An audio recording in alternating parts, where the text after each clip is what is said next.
A big money move to Papua New Guinea could be the NRL's secret weapon to stop Payne Haas abandoning rugby league to join R360.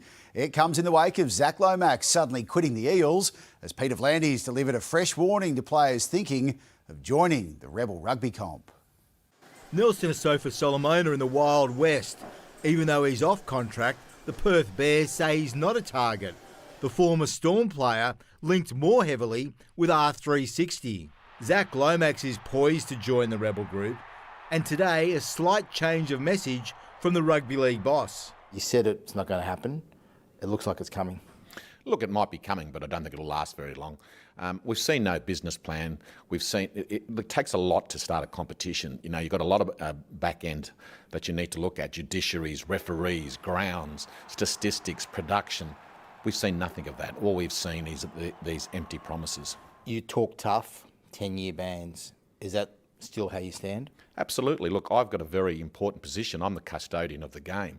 I have to act in the best interests of the fans, and if I don't take swift action and protect the game, I shouldn't be there. Do you think that'll stand up though, like if people challenge it? Look, we've had pretty solid legal advice to say that it will stand up. The problem for the NRL is that clubs may want a player bound for R360 to play out a season for them more than they want to support a 10-year ban. Do you trust the clubs though? They can sometimes act, or a lot of the time can act with self-interest. The clubs are great people. You know that's a danger though, that, you know, if suddenly they lose a player and they want to keep for a year, they could say, well, we're not going to abide by it.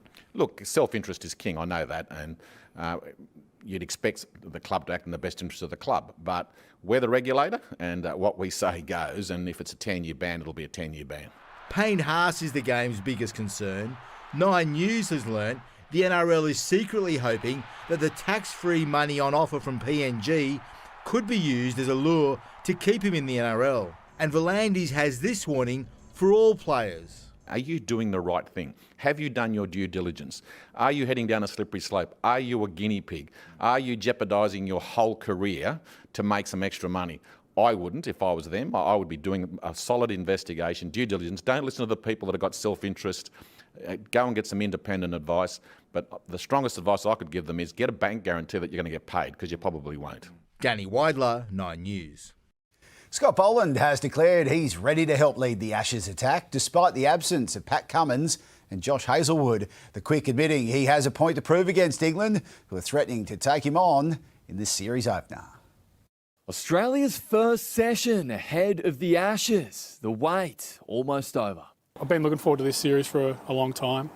So I'm really looking forward to the game getting started on Friday. Scott Boland knows what to expect from an Ashes. His debut 4 years ago among the rivalry's greatest moments. I know it's been sort of life-changing since then. I still thought I had some good years to go, but I didn't think it was going to be as good as being on all these tours for Australia. I wouldn't change it for the world. But it's the last Ashes in 2023 that's front of mind, where England took him on. They're saying they'll do the same this week. Probably learned a lot. I think I've reflected on that tour a fair bit, like it's been 2 years. Is there any point to prove over 23?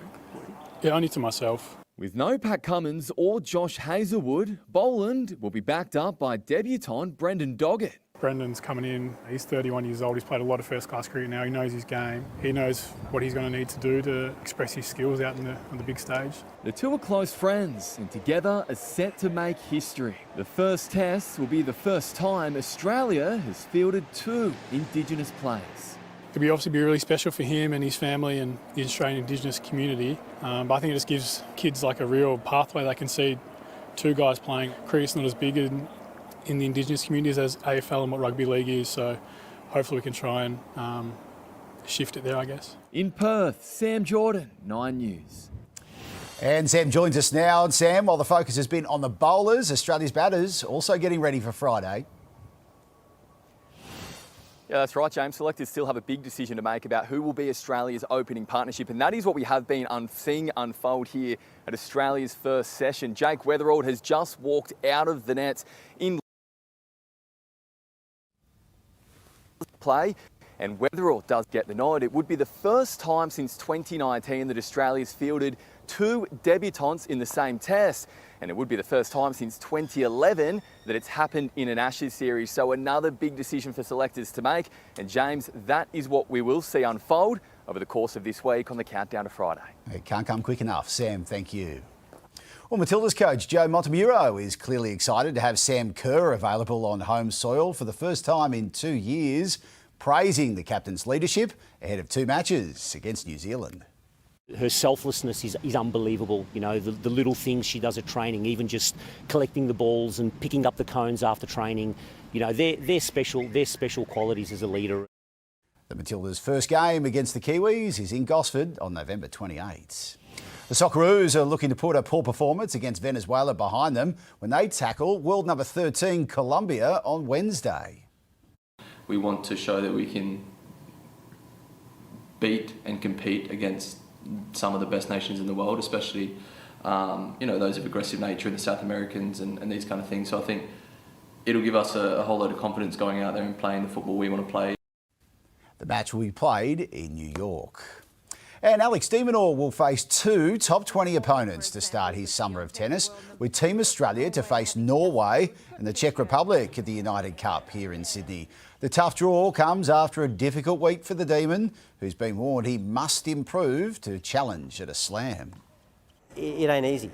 What he has to do is he has to work and he has to punish himself.